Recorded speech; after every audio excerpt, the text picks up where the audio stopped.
Afternoon, Excellencies, ladies, distinguished guests, ladies, and welcome to this special event hosted by the Royal.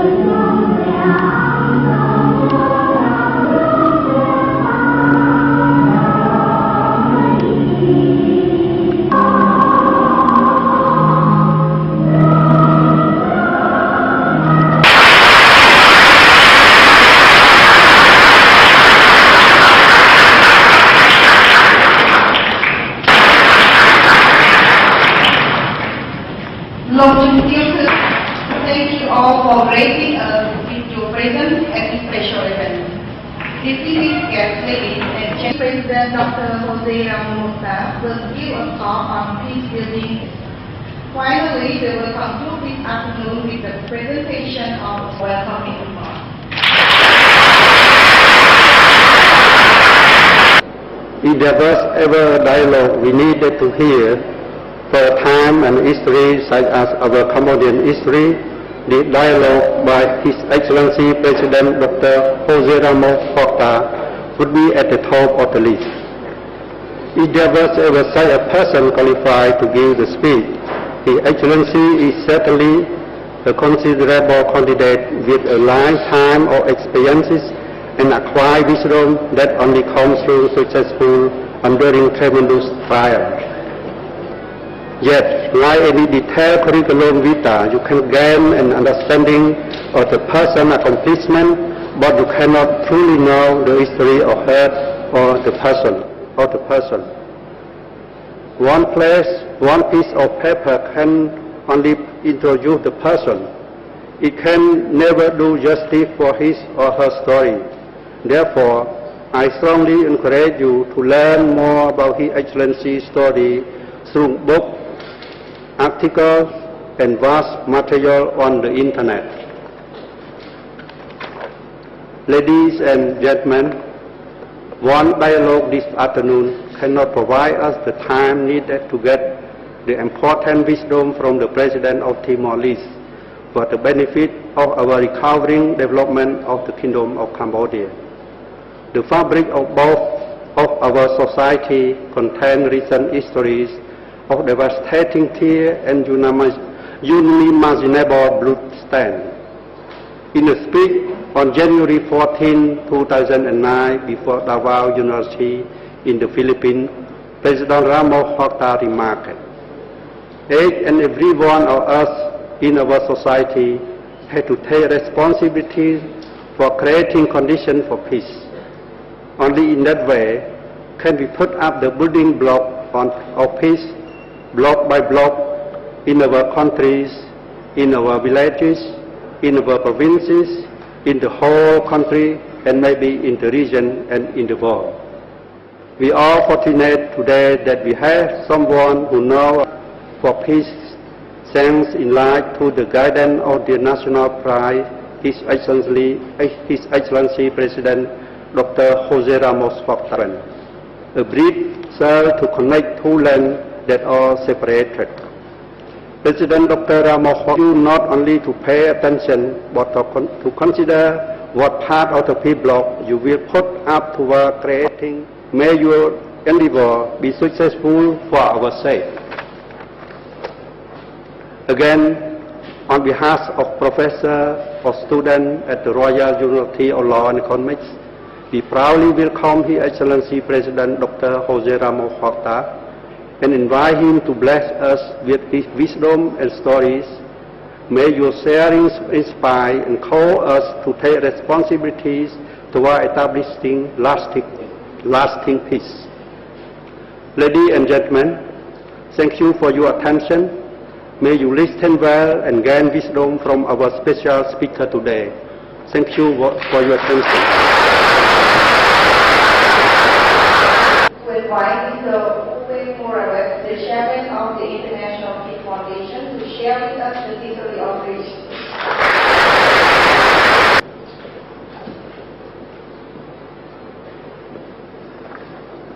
Excellencies, ladies and gentlemen, friends, welcome to the third ASEAN event series, Bridges, Dialogues Towards a Culture of Peace.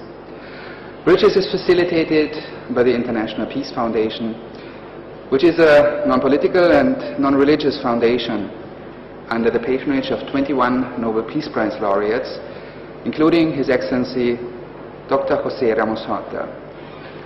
The events are hosted in cooperation with various local partners and institutions, and I would like to thank the Royal University of Law and Economics and its rector, Professor Yuk Ngoy, for hosting our event today. Since November last year, more than 50 Bridges events now took place, with a total audience of 20,000 participants, mostly students, involving the participation of Nobel laureates for peace, physics, chemistry, medicine, and economics, as well as with other eminent keynote speakers and artists such as Chen Long, Hollywood film director Oliver Stone, as well as Vladimir Ashkenazi, who performed the Chakdamuk Theatre together with his sons. The third ASEAN series of Bridges is an independent contribution towards the Decade for a Culture of Peace and Nonviolence, which was actually initiated by the United Nations General Assembly in the year 2000. It follows the series of 350 Bridges events, which the International Peace Foundation has already hosted in Thailand, the Philippines, and Malaysia since 2003. Bridges has been established as an international, intercultural, and interdisciplinary platform for dialogue and creative cultures of learning and continued education for all people. The International Peace Foundation has no concept for peace and no fixed solution how to achieve peace, but we believe that the first step towards peace is dialogue, and the first step towards dialogue is respect. The International Peace Foundation does not take sides, but acts as a mediator by creating an independent platform for dialogue where people meet who normally don't meet. People from all walks of life. People who speak different languages, even if they speak the same. As politicians speak another language than artists, and business and religious leaders another one than scientists, it is seldom that they speak with each other or even work together. We live in a world where some people pretend to know the answers and solutions, how to solve problems, how to achieve peace, though the quest for peace lies in the art to pose the right questions. The International Peace Foundation believes that the interconnected problems of our world today cannot be solved only by politicians, only by business, only by scientists or by religion alone, but by working together. In the Bridges event series, therefore, people from all walks of life meet in a multidisciplinary program to find creative solutions to solve problems and to achieve peace. Peace within ourselves, within our families, within social structures, peace with nature and the environment, peace between nations, cultures, and religions. Peace is a process. Dialogue is a process. It is nothing which can be achieved instantly. It needs time. This is why Bridges is not organized as one single conference, but as a series of events over the period of 6 months, in which Nobel laureates and other keynote speakers and artists built bridges with leaders in all parts of society, with the general public, and especially with you, students, the young generation. This is not something which can be left to the elite of a few, but which needs the participation of everyone. Only if many ways cross and people walking these ways meet, can international understanding be achieved and problems commonly solved. If we listen to and learn from each other, we may discover that there is not only one way to achieve peace, but that there are many ways, and ways we have never thought of to go. As the Bridges event series now comes to its close in Cambodia and will be continued in the years ahead in other ASEAN countries such as Vietnam, Singapore, Indonesia, Laos and Brunei, it is my pleasure to invite you today to listen to and share your views with His Excellency Dr. José Ramos-Horta, the Nobel Peace Laureate and President of the Democratic Republic of Timor-Leste, who has agreed to come to Cambodia to help build bridges. We all look forward to his keynote speech and to his important continued contribution towards peace. Som Okun, and welcome His Excellency Dr. José Ramos-Horta.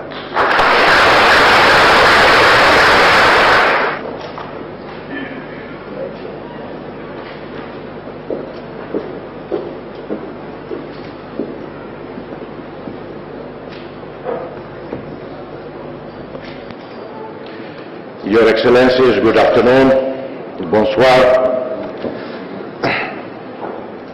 This is my fourth talk in Phnom Penh, in Cambodia, since I arrived, and therefore I have run out of ideas what really to share with you. And you gave me such a warm welcome when I walked in, but being a University of Law and Economics, if you have heard what I said this morning about economists, you probably would not have given me a great welcome. What I said this morning was in the context of the global economic and financial meltdown, was that with so many economists around the world, so many PhDs from Harvard, Stanford, London School of Economics, and maybe from the Royal University of Law and Economics, how come we end up with this world economic financial meltdown? And not being an economist, I'm no longer impressed by all those holding a PhD in economics. But in coming here, in the midst of this great school, I quickly retreat and withdraw my comments of this morning. I don't want to be in an unfriendly environment. My point was only to explain, to illustrate the interconnectedness of the world, how an event taking place, this time in Washington, D.C., or at Wall Street. In 97-98, it was the Asia economic financial crisis that began in Thailand and then soon reached Indonesia, brought down the Suharto regime, and paved the way for our freedom and independence, but also and paved the way for democratization in Indonesia, and also paved the way for the fall of the dictatorship in Korea and the election of a great man, President Kim Dae-jung. We are in a globalized world, as we can see also from the volcanic eruption that took place in Iceland. It affected tourism in Thailand.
Afternoon, Excellencies, ladies, distinguished guests, ladies, and welcome to this special event hosted by the Royal.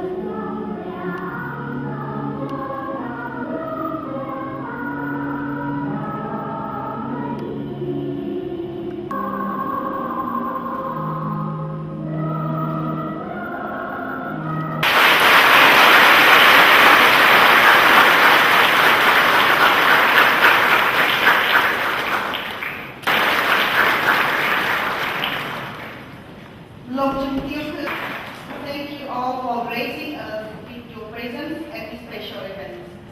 Distinguished guests, ladies and gentlemen, President Dr. Jose Ramos-Horta will give a talk on peace building. Finally, we will conclude this afternoon with the presentation of welcoming remarks.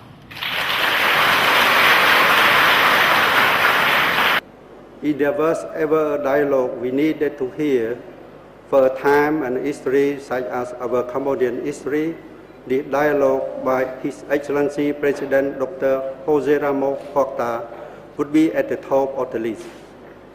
If there was ever such a person qualified to give the speech, His Excellency is certainly a considerable candidate with a lifetime of experiences and acquired wisdom that only comes through successful enduring tremendous triumphs. Yet, like any detailed curriculum vitae, you can gain an understanding of the person's accomplishment, but you cannot truly know the history of her or the person. One piece of paper can only introduce the person. It can never do justice for his or her story. Therefore, I strongly encourage you to learn more about His Excellency's story through books, articles, and vast material on the internet.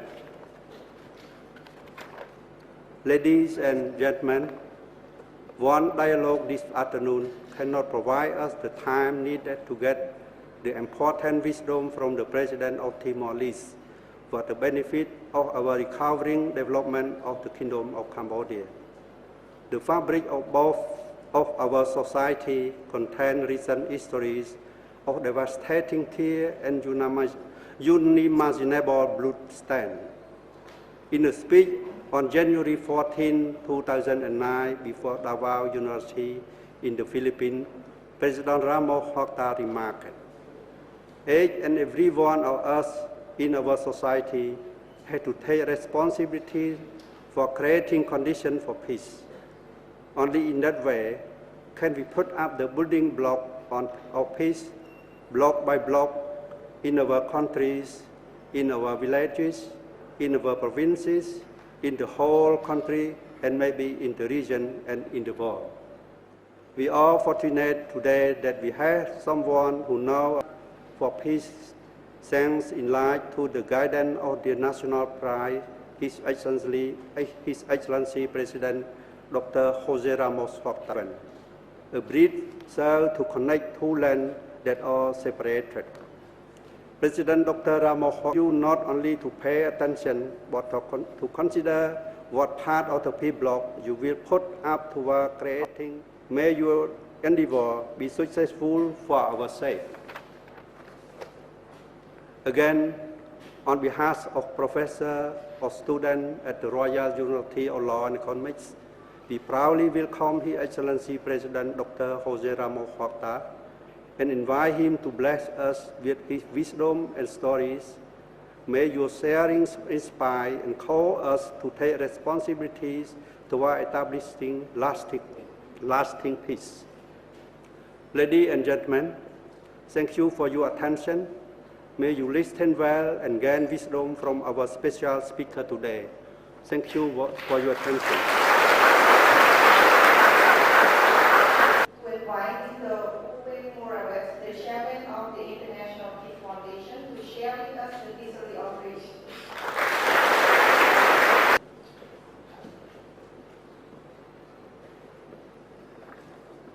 Excellencies, ladies and gentlemen, friends, welcome to the third ASEAN event series, Bridges, Dialogues Towards a Culture of Peace.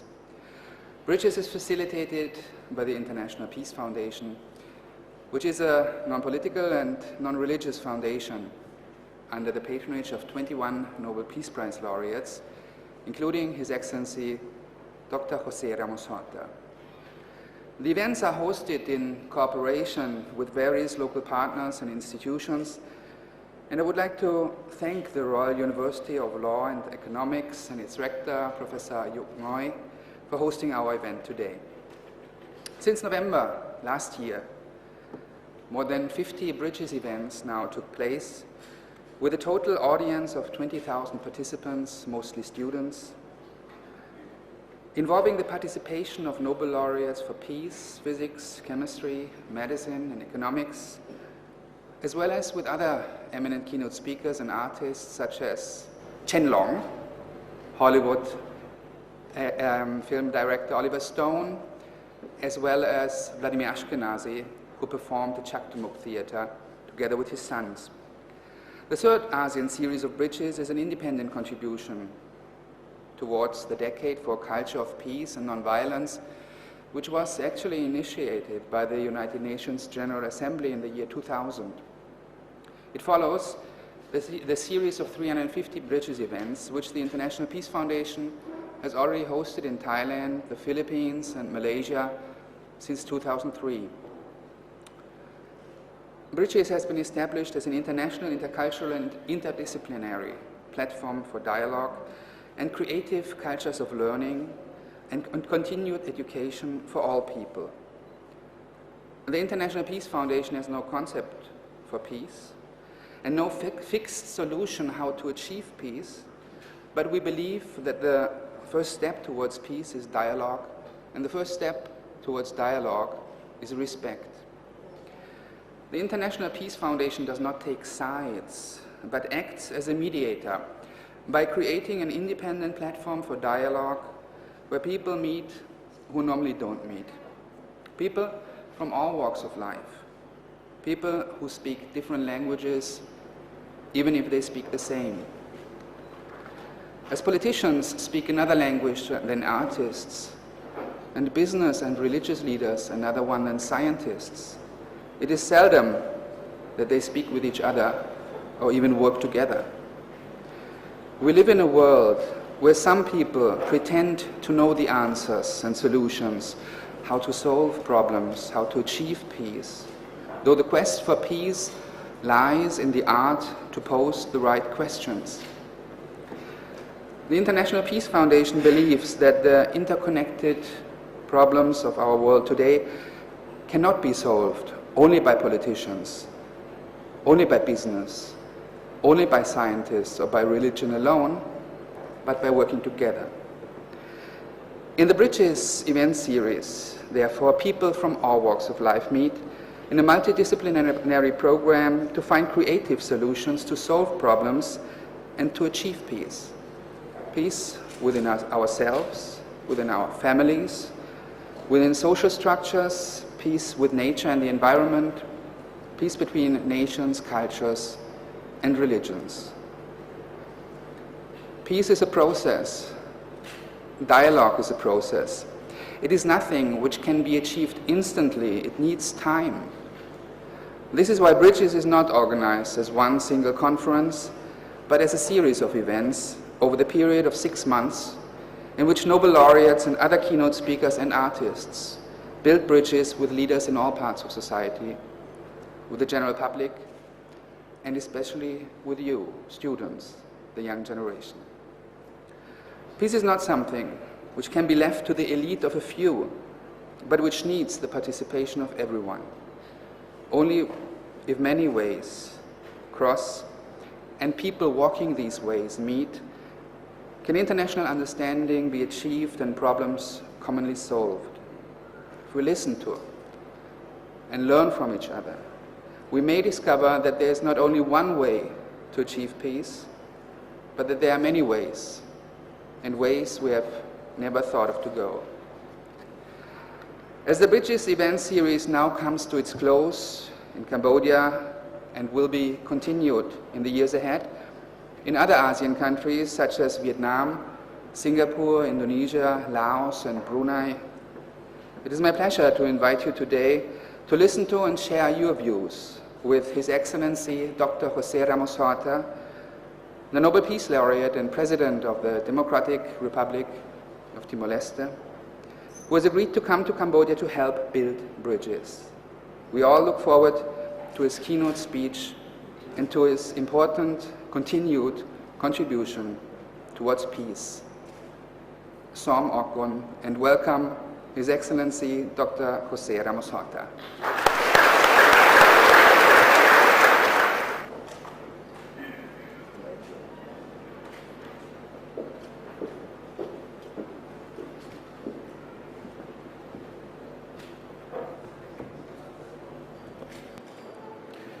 Your Excellencies, good afternoon, bonsoir. This is my fourth talk in Phnom Penh, in Cambodia, since I arrived, and therefore I have run out of ideas what really to share with you. And you gave me such a warm welcome when I walked in, but being a University of Law and Economics, if you had heard what I said this morning about economists, you probably would not have given me a great welcome. What I said this morning was in the context of the global economic and financial meltdown, was that with so many economists around the world, so many PhDs from Harvard, Stanford, London School of Economics, and maybe from the Royal University of Law and Economics, how come we end up with this world economic financial meltdown? And not being an economist, I'm no longer impressed by all those holding a PhD in economics. But in coming here, in the midst of this great school, I quickly retreat and withdraw my comments of this morning. I don't want to be in an unfriendly environment. My point was only to explain, to illustrate the interconnectedness of the world, how an event taking place, this time in Washington, D.C., or at Wall Street. In 97-98, it was the Asia economic financial crisis that began in Thailand and then soon reached Indonesia, brought down the Suharto regime, and paved the way for our freedom and independence, but also and paved the way for democratization in Indonesia, and also paved the way for the fall of the dictatorship in Korea and the election of a great man, President Kim Dae-jung. We are in a globalized world, as we can see also from the volcanic eruption that took place in Iceland.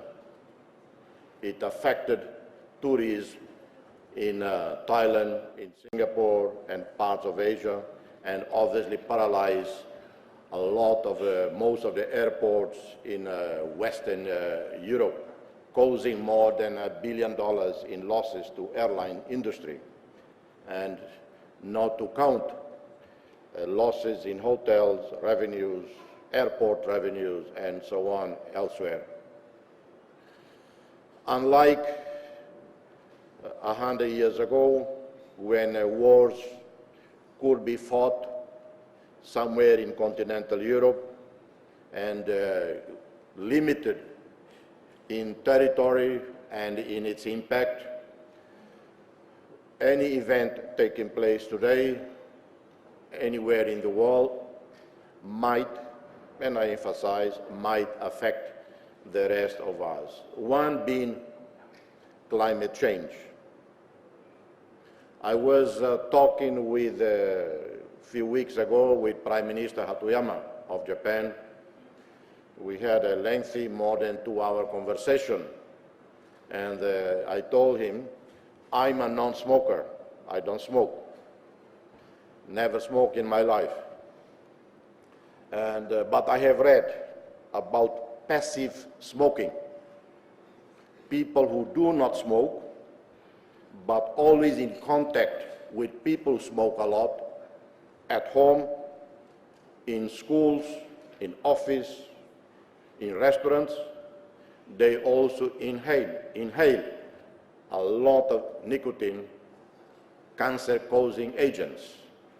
Well, the same can be said of islands, small countries, where we are not pollutants. Actually, the developing world contribute with less than 1% of global emissions. And yet, like non-smokers, we are affected by the heavy smokers of the United States, Europe, China, India, and so on. So we are in a global world with all its benefits, its advantages, because the globalized world, industrialization of the past 100 years brought a lot of benefits to humanity. But as most things that human beings do, it has also its problems. It downs its negative effects. One, precisely the damage that has been done to the environment by industrialization, modernization.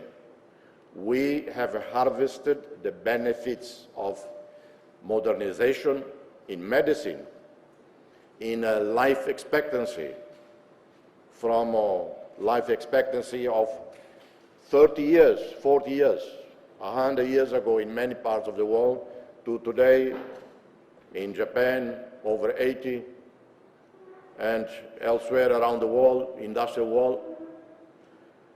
Huge life expectancy, but with that come also cost to all of us.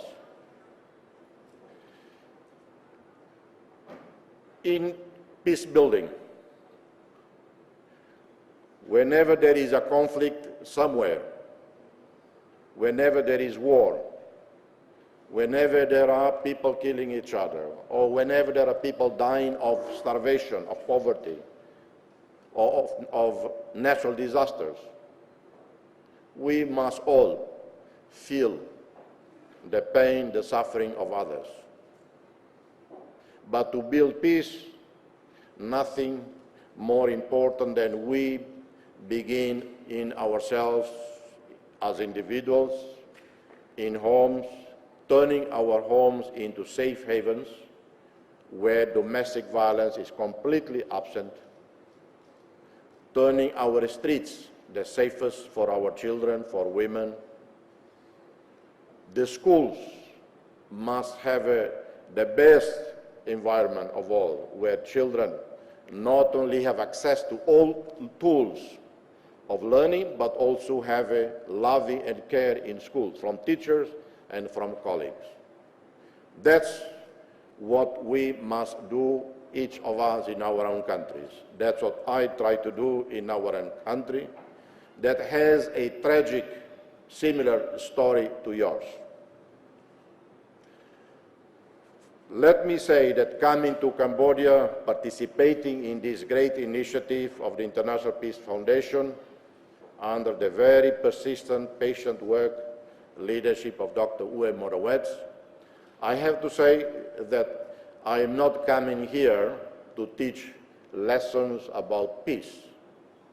Because if any community, any nation, any people, anywhere in the world know about tragedy, about suffering, know about tolerance, would be the Cambodian people. I do not know much about your country. I've been there 3 times already, but always in passing, basically, but have read enough over the years.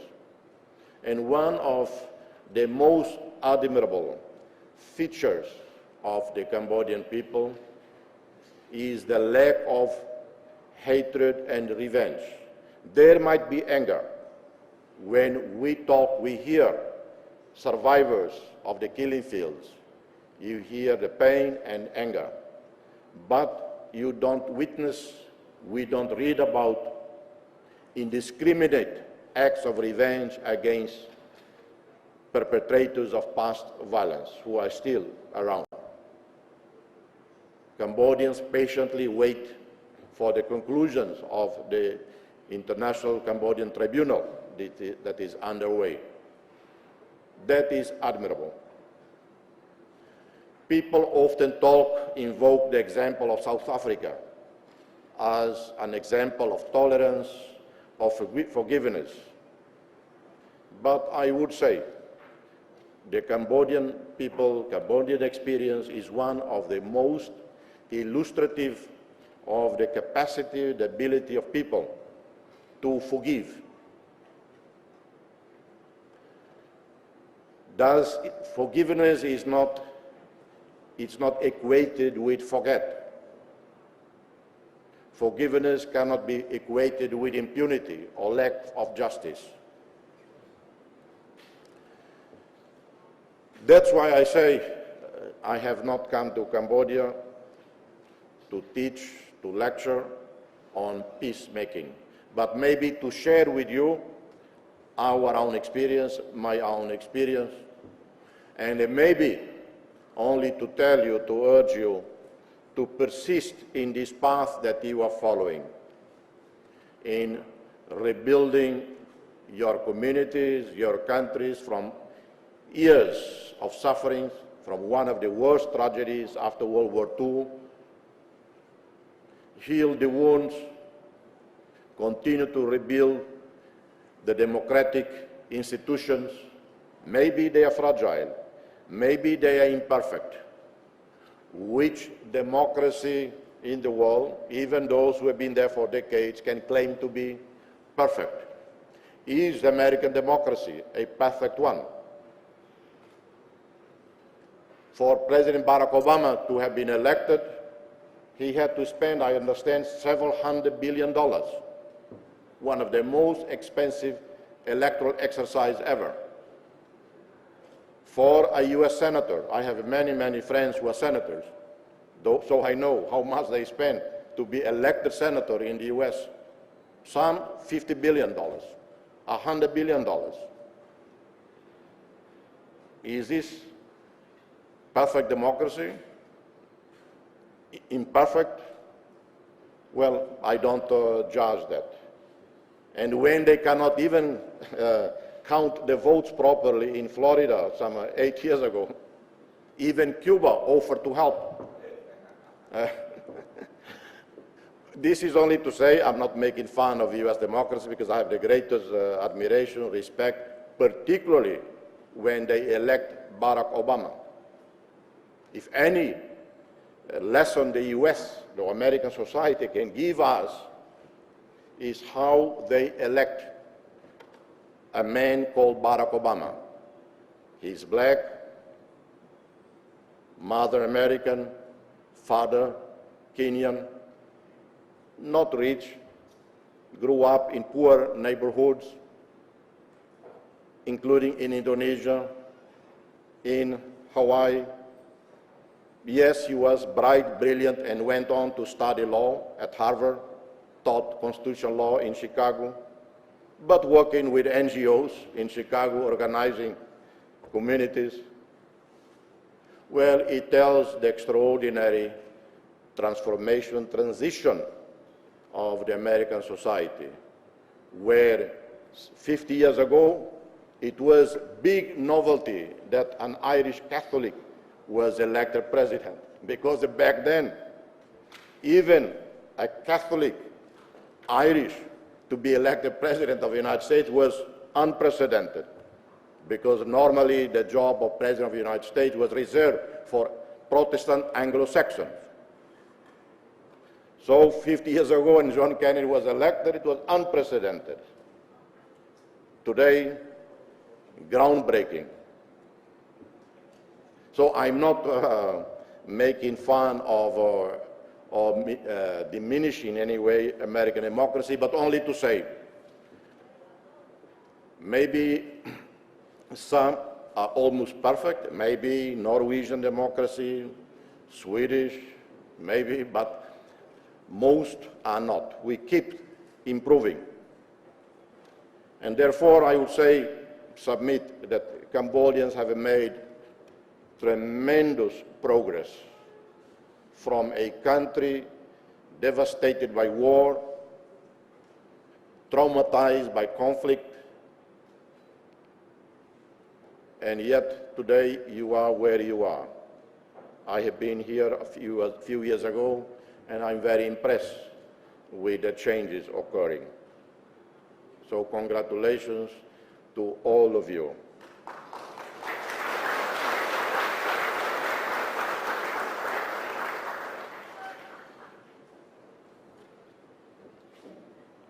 I would like to share with you a bit of information, facts about Timor-Leste, and there, from my sharing the experience with you, you can draw lessons maybe or conclusions. We are a very small country. Today, 1.2 million. If you look at the statistic, I have one here from the Economist booklet. We have the 4th highest birth rate in the world. Should we be proud of that? At least somewhere we have to be the first. The first, not the first, but the 4th in having the largest families in the world. 6 children per family. I wish instead of having the highest fertility rate, we had the highest productive rate in terms of agriculture, industry, or in our civil administration, and so on. I heard from some humble Cambodians that Cambodians also don't have a very hard-working public administration. So I was pleased that we are similar to Cambodians, or Cambodians are similar to us. I was asked whether we have any siesta after lunch. We say, no, we don't bother with that because most of our civil servants don't work most of the day anyway. We have severe problems of poverty to overcome, illiteracy, underdevelopment in agriculture. Most of the people live off subsistence agriculture with very low productivity per hectare, 2 tons per hectare. In Cambodia, I presume 5 to 8 tons per hectare. We are experimenting with new seeds, with new technology, more investment. In some areas, productivity went up impressively to 8 tons per hectare, but that's only in sample areas. Most people still don't have electricity.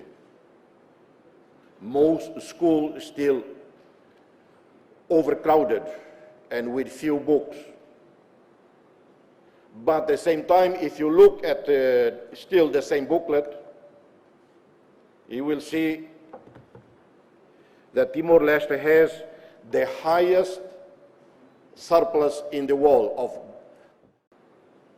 But at the same time, if you look at still the same booklet, you will see that Timor-Leste has the highest surplus in the world of balance of payment against GDP. It says here almost 300% surplus against GDP, while the United States, at least for once, came lowest, has the largest deficit in the world. I'm pleased that at least in few things we're able to beat the United States. But does that mean that having the largest, the highest surplus in the world, with significant oil and gas revenues every month, significant for us, minute when compared with Kuwait, for instance, or Qatar, but for us is significant revenues, average of 200 million a month that pour into our coffers. And yet, if you travel around the country, 8 years after independence, most of our people are still extremely poor. So oil and gas resources revenues, unfortunately, do not translate automatically into improvement in the lives of the people. The work for peace takes time. Town, village by village, town by town, we build the building blocks of peace. The work towards eliminating poverty, also there is no shortcut in that. Oil and gas revenues do not make miracles. They are extremely important, and I hope that Cambodia also soon will harvest millions of dollars from oil and gas. But at the end of the day, at the end of the year, we have to see whether these revenues have contributed towards lifting the living standards of the people. In my country, we have established a petroleum fund. In 2004, we became independent only in 2002.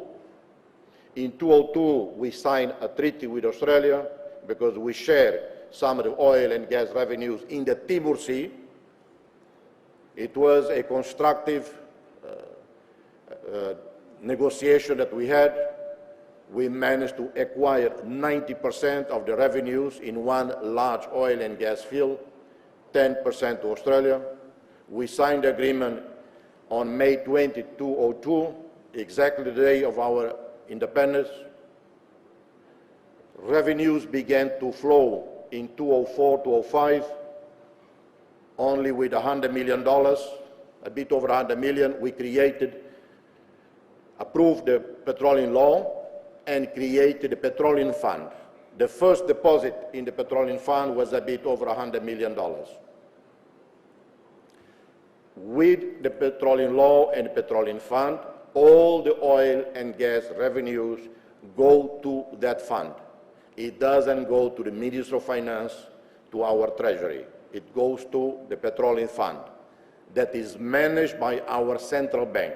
It is our central bank that informs the parliament and the government what is the sustainable level allowed by law. The law allows us to only use 3% of the oil and gas revenues in the petroleum fund to support our budget requirements.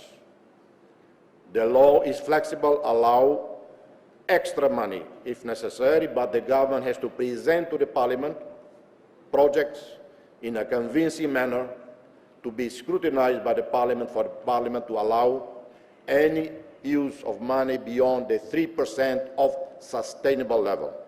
So it is not the government that says how much is sustainable. It is the central bank that says how much money is in the petroleum fund, how much interest we have earned from our investment in U.S. Treasury bonds, so how much is sustainable, not beyond the 3%. Because of our current development needs, we actually have not needed to use beyond the 3%. Anything beyond the 3% would have not been able to be absorbed by our economy, or governments our government, the ministries, do not have the capacity to execute the programs of each ministry beyond the monies that are already allocated.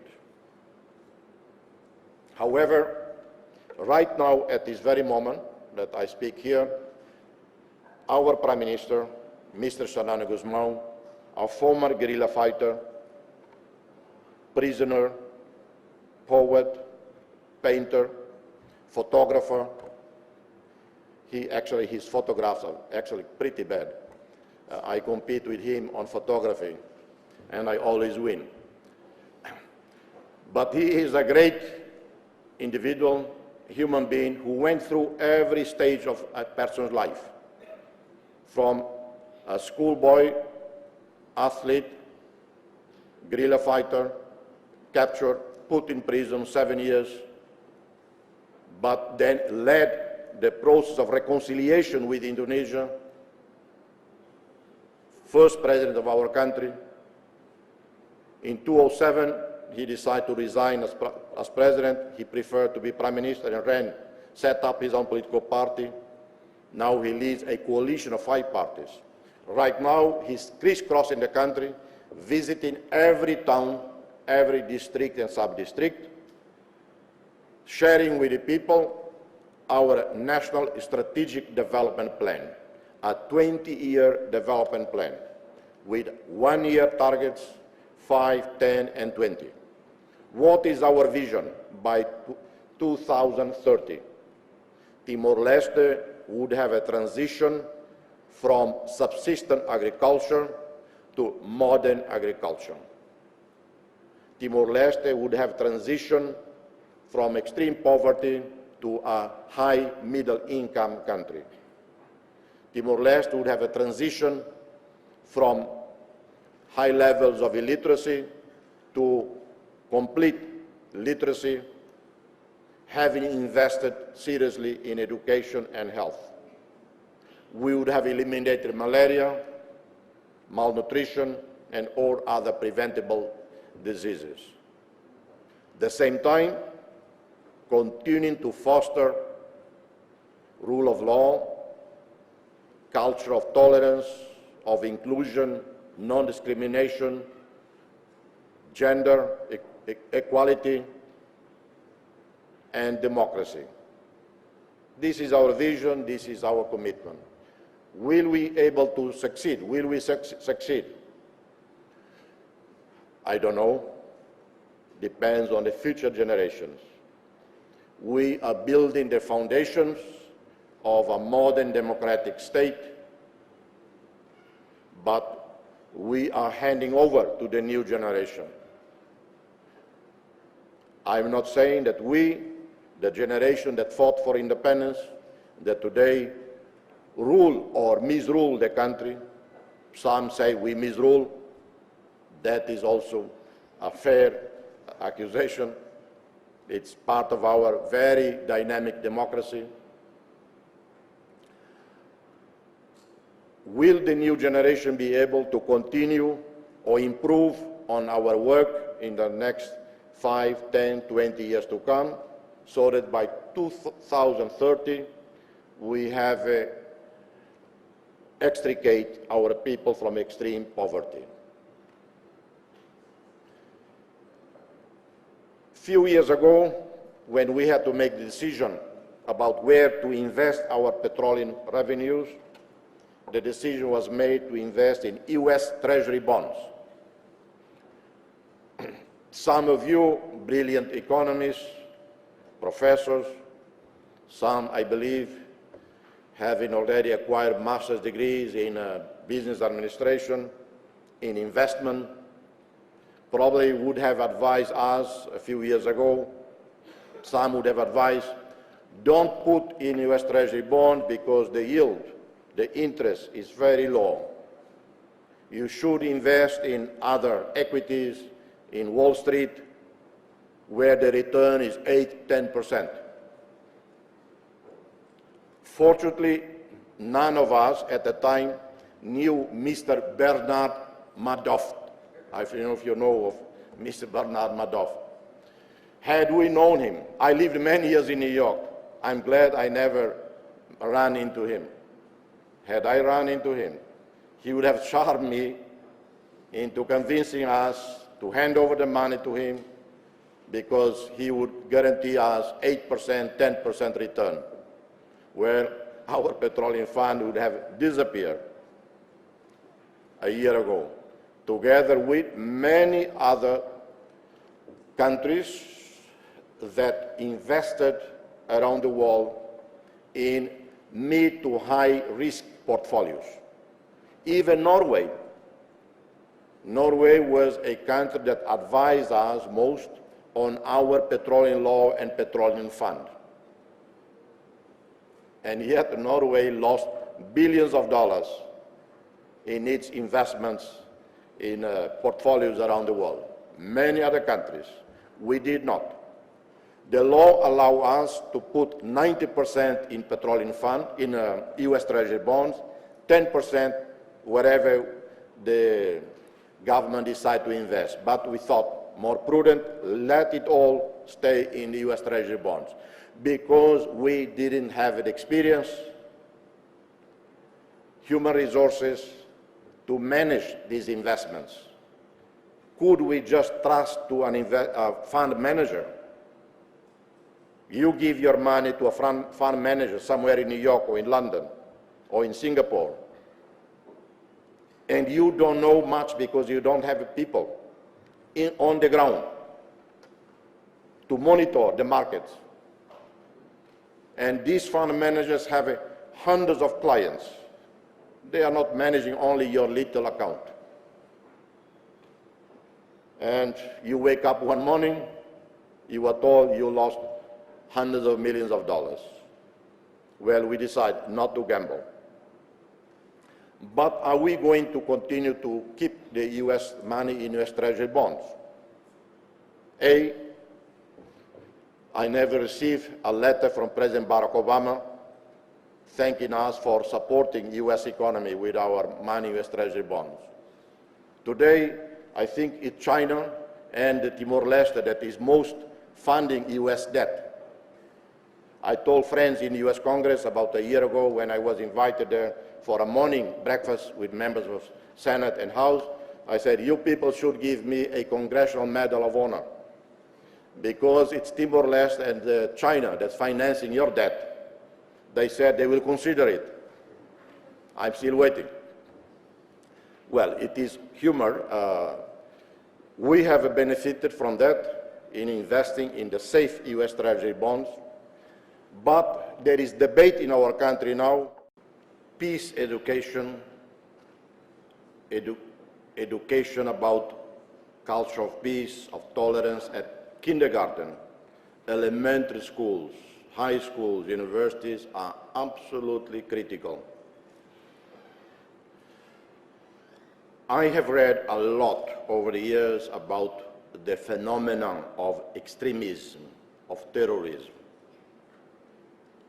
And the one thing I learned, and I believe this to be one of the most important critical factors in contributing to extremism, is the brainwashing, miseducation by irresponsible mullahs, teachers in madras, in Pakistan, Indonesia, many other countries, where from childhood individuals who are supposed to teach love, compassion to children, they begin to brainwash them about the West, about Christianity, about Jews. I was traveling once from Paris to New York, and I read the newspaper, which most of you probably have heard, Le Monde. Very good, one of the best daily papers. And I was horrified to read a story. The story was Dateline Amman, Jordan. The journalist was quoting, that was many years ago, 15 years ago, and I still remember, quoting some individuals off the street. The way they talk about Jews not only about Israel, about Jews in general, because you have Israeli Jews, you have American Jews, French Jews, and so on, all over the world. But they will talk about Jews in general. It's just abominable. And why would they talk like that? Well, some maybe they have direct experience with Israel occupation, West Bank, Gaza, and so on. But most probably not. It's through the brainwashing of them. Some argue about terrorism and poverty. Well, I would say very little relationship between poverty and terrorism. Because if this were to be the case, you'd have the whole sub-Saharan Africa engaged in extremism and terrorism.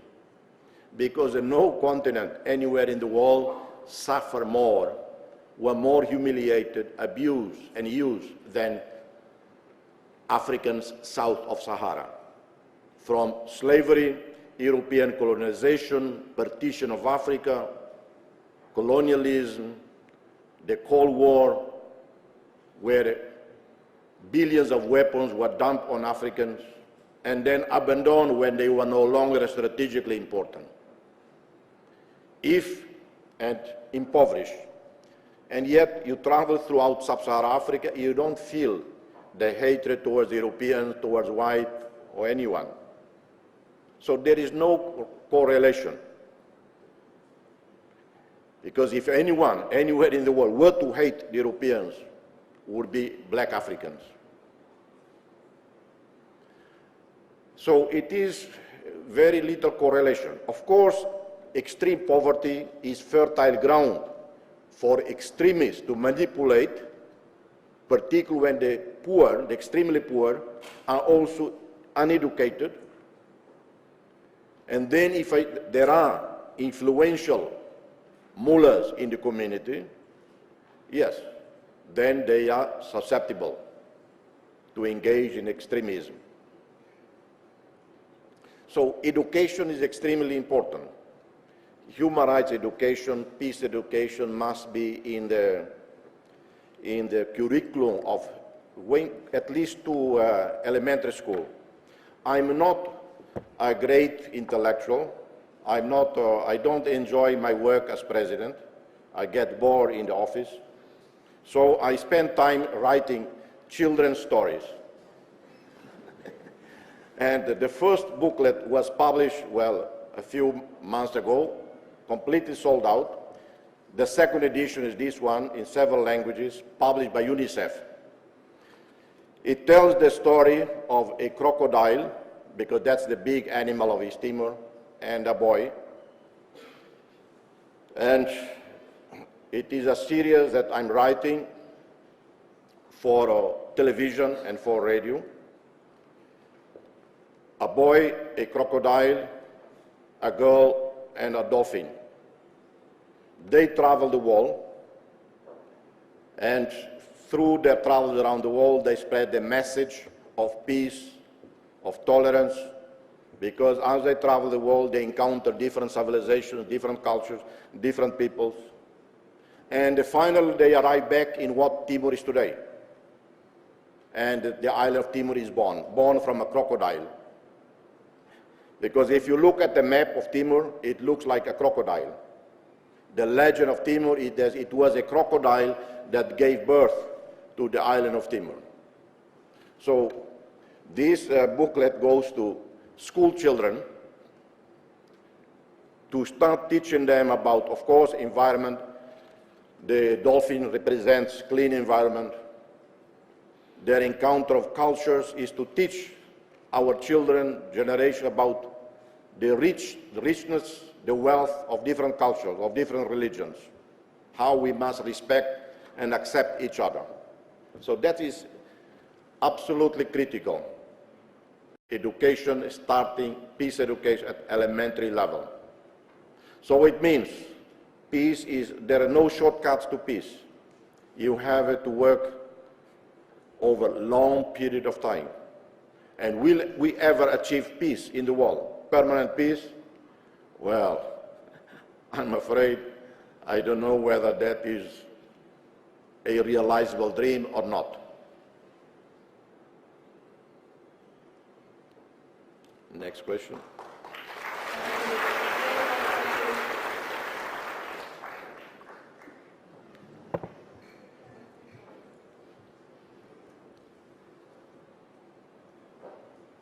Good afternoon, Excellency and ladies and gentlemen. Good afternoon to the President Dr. Ramos-Horta, and who having the Nobel Peace Laureate. So I wonder one thing, that most of the people around the world, they need the love, and love can bring them the peace. And the peace can bring and can give them the happiness. So why some of the country and why some of the people who live around the world, they still making the war? Why? So I'd like to get some point of view from you in order to explain and sharing and providing the knowledge to what the young generation in order to live up together. Thank you.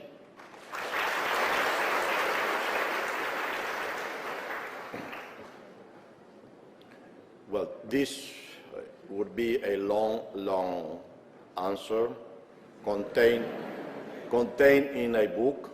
I don't want to subject you to a Fidel Castro type speech of 6-7 hours long, but to make it simple and incomplete necessarily is they often, or many times, or sometimes, nations go to war because of prejudices, misinformation, fear.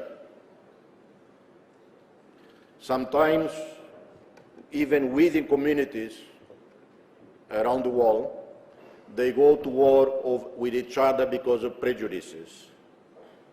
Well, one of the most tragic examples is the persecution of Jews throughout history. In Europe, in particular, over centuries. Why Jews were persecuted, discriminated? Because of ignorance, prejudices, ignorance about a people. If people were to read about the rich Jewish history, their culture, they would be impressed. But because they don't read, or they read only false propaganda by certain groups, you have this prejudice and hatred towards the Jews throughout history, and then leading to the Holocaust in the 40s.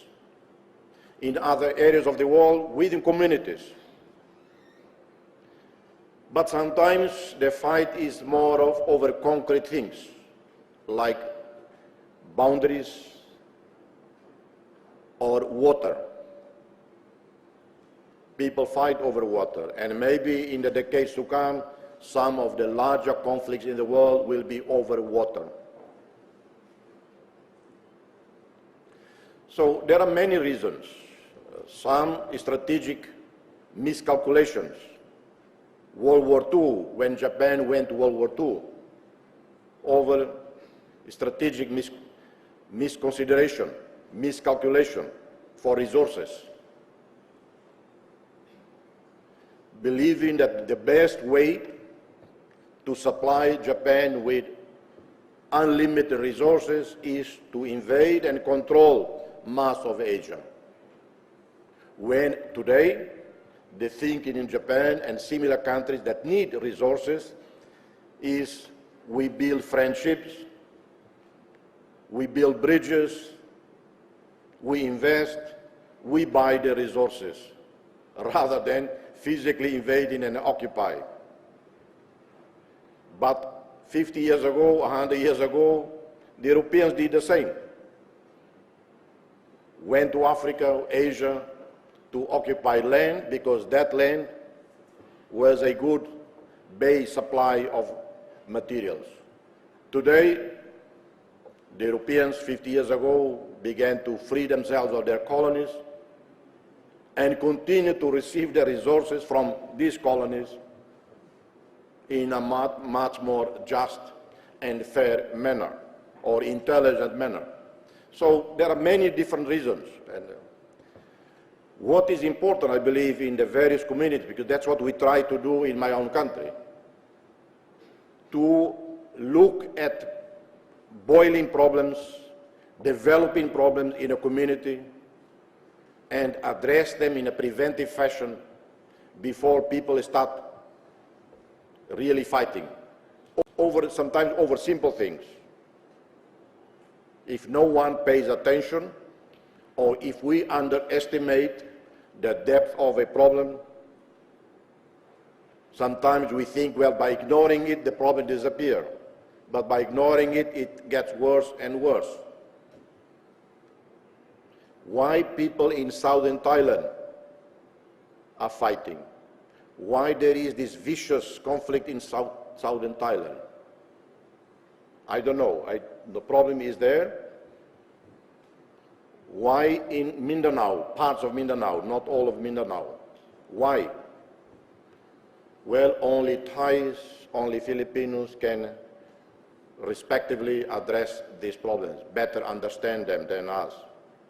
So I do not really have answers completely for everything you say. One day, when I leave office soon, besides writing children's book, I might write a book about these topics.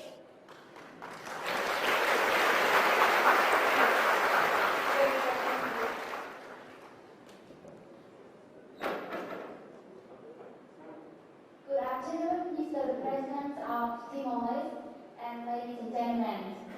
And we really appreciate and grateful for your beautiful speech. Well, during your speech, you have said that everything must begin with ourselves as an individual. So, as you are a Nobel Peace Laureate, do you believe that the self-sacrifice or individual sacrifice can be either necessary or helpful for peacemaking in the world? Thank you. So you said self-sacrifice? Well, not necessarily, and I would hope not, that someone has to self-sacrifice in order to achieve peace. But sometimes some people do. Mahatma Gandhi, in order to stop the Muslim-Hindu conflict in the years leading to independence of India, he went on a hunger strike. As he was dying, the violence stopped, and then he was saved. He would have given his life to stop the Muslim-Hindu fight at the time. Tragically, a few years later, a fanatic Hindu murdered him. But his legacy till today, for me, the greatest pacifist, the greatest peacemaker ever, is Mahatma Gandhi. He showed us, he taught us about the power of non-violence. I gave a speech a few weeks ago in Geneva at the Human Rights Council. Most of the speech was about my own country. I touched on 3 international issues, one being the Palestinian-Israeli conflict. On the Palestinian side, I said, on the Palestinian problem, I said the Palestinian tragedy is a legacy of World War II, a legacy of the persecution of Jews in Europe, leading to Holocaust, and then the creation of the State of Israel. The Palestinians are largely the only people in the world still suffering the legacies of World War II. 60 years after the creation of the State of Israel, Palestinians still do not have a state of their own, living in freedom, in dignity, in security. But to those Palestinians who, in spite of the years of humiliation, of suffering, refuse to surrender to violence, to hatred, I pay tribute to them. To those Palestinians who, because of the indignities inflicted upon them, have taken up arms and used violence, I tell them it is futile. The Katyusha rockets will not win them over, the Israelis. I advise them better to be inspired by the great lessons of Mahatma Gandhi. Imagine 4 million Palestinians in West Bank and Gaza follow the pacifist approach.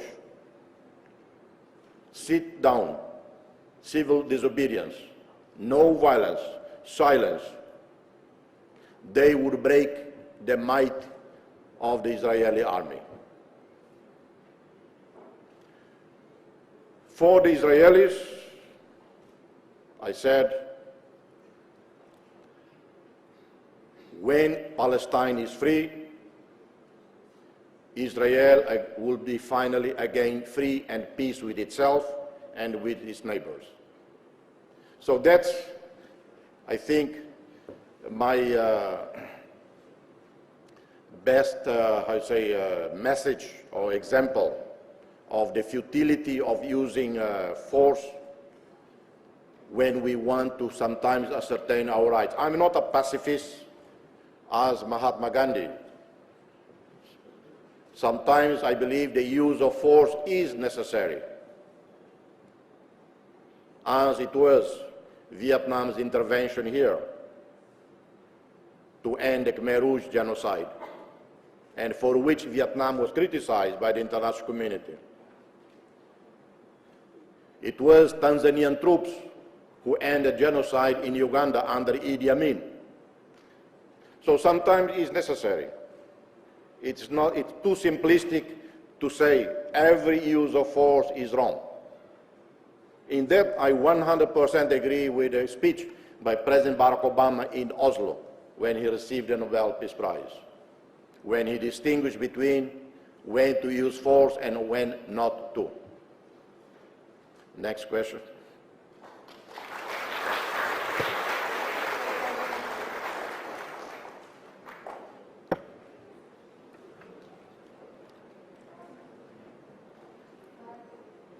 My respects to His Excellency President of East Timor. Thank you very much for your gracious speech. My name is Kanika. I'm a law student in fourth year. And my question is, how do we prioritize the areas of development with the purpose of promoting peace in, say, in a developing country?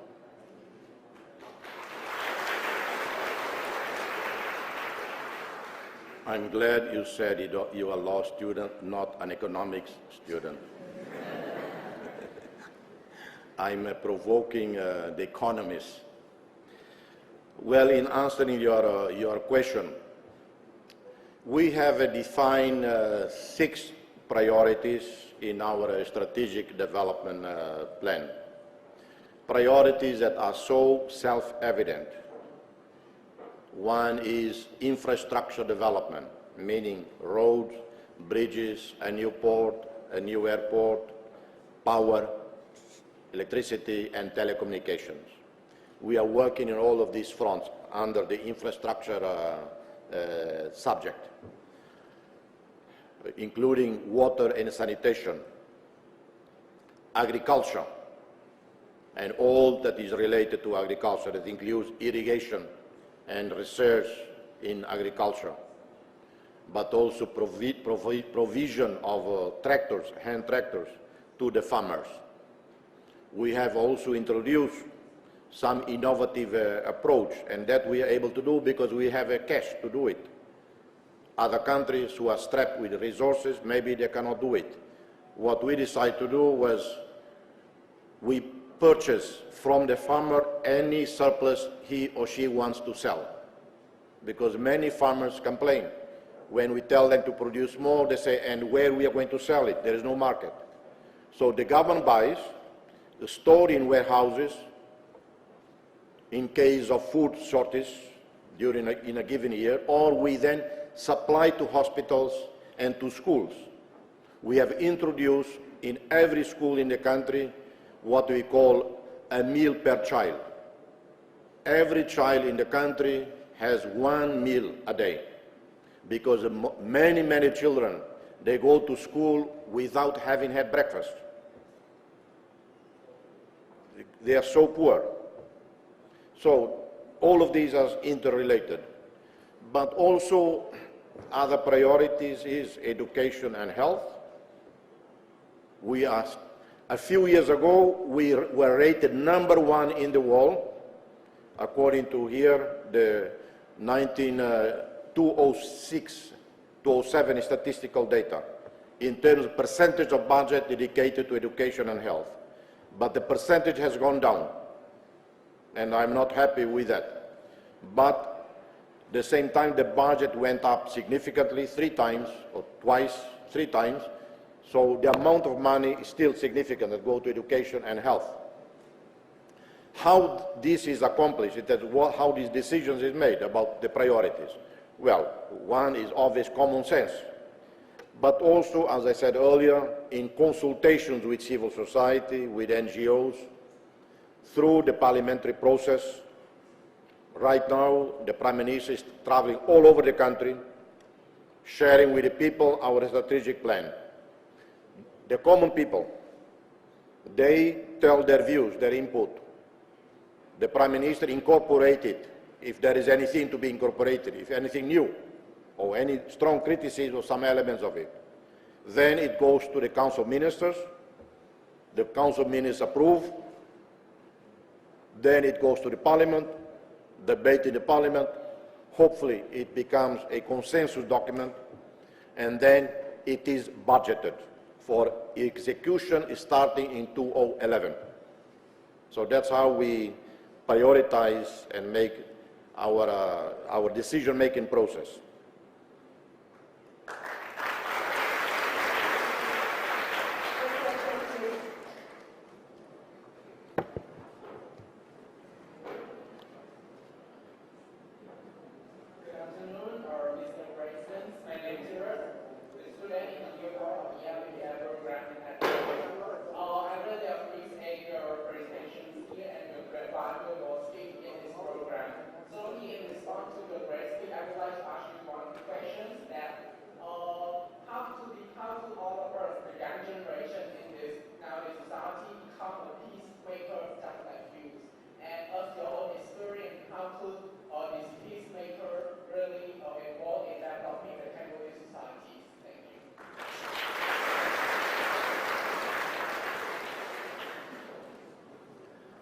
Well, I believe each of us living in a home, in a neighborhood, that's where we can start being a peacemaker. One of my heroes, one person I admired a lot, is the deputy mayor of Manila, Philippines, Oscar Moreno. I met him by chance, first time 3 years ago when I did a state visit to the Philippines. He was there to welcome me, to put flowers to a hero's monument. After the ceremony ended, I told him, "You look more like a movie star," because he's young and good looking. And he said, "Yes, I'm actually a movie star as well." And then I was told, as I entered the car, I was told by the minister who was accompanying me, his personal story, that he was a street kid, poor, no father, very proud of his mother, lived in a very poor neighborhood. And I told the government member, I said, "Listen, I want to have a dinner with this gentleman."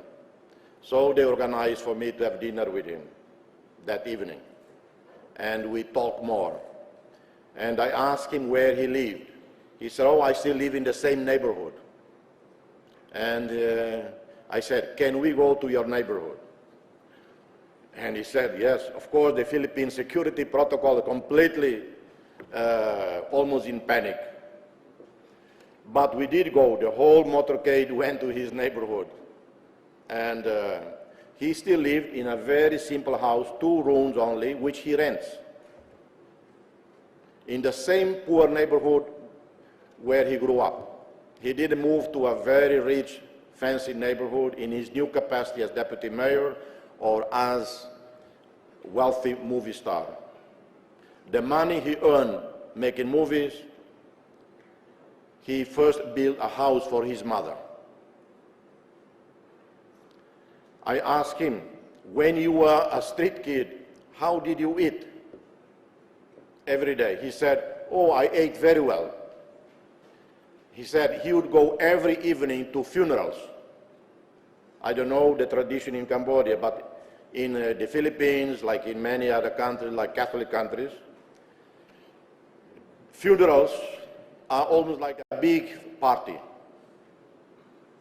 People go, people who know, people who don't know, families, and there you have a free meal. So he said he would go to every funeral, every evening, where he had a free meal.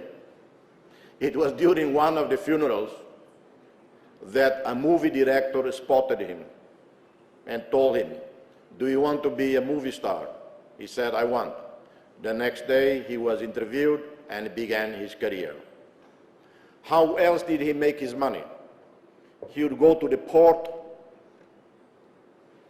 and the trucks live in the port often would drop things, nails or whatever, and he would pick one by one and sell them. He also had a tricycle, I think you have something similar here, carrying passengers. And never once he was involved in violence. Never once he robbed. And I invited him, he hasn't been yet to Timor, please come and talk to our youth, the poor in the neighborhood. So that's how someone like him create pride, dignity in his neighborhood. Each of us have a different ways of how to contribute. And then slowly, you can impact in the rest of the country. You can impact regionally or internationally. One other great hero of mine, never met him, is a Colombian school teacher. I read in the New York Times a fabulous story about this Colombian school teacher. Somewhere in a remote town in Colombia, village, not even town, a village. What does he do to help others? He has 2 donkeys. He carries books on the 2 donkeys. He goes from poblado to poblado, from village to village, lending books to the poor people. He delivers a book here and there. He continues on. He comes back 2 weeks later.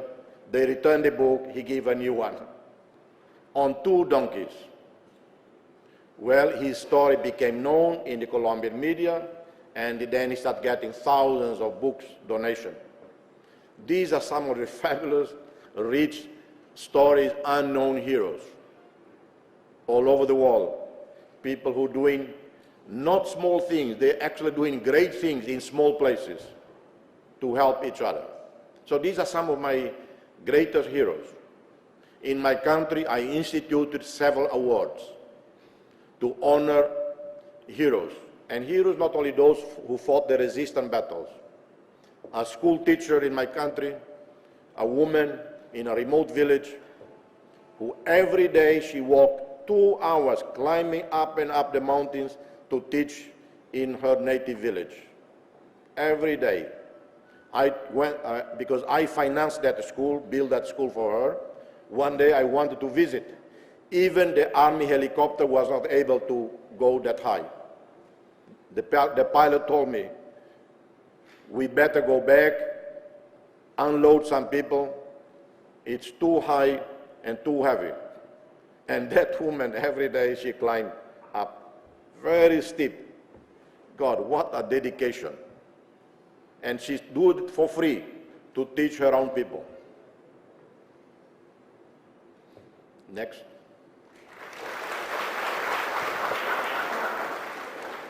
I think I would like to apologize due to the time limitation. I would like to end this session right now. Thank you very much, Excellency President Ramos-Horta. We have heard an excellent speech, and His Excellency giving us his timely speech and providing the opportunity to engage in question and answer session. Please join me to give him a big round of applause for His Excellency President.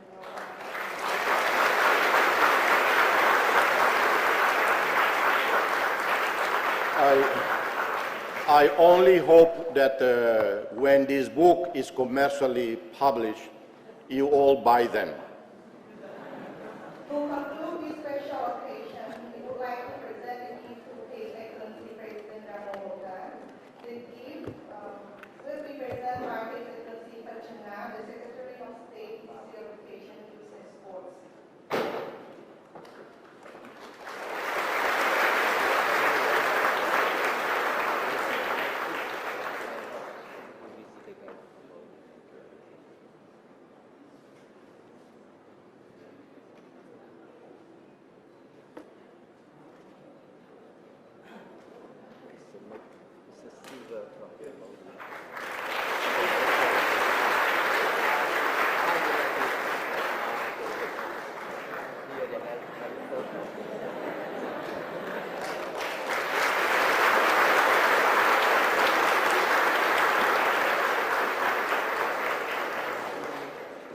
Thank you very much, His Excellency.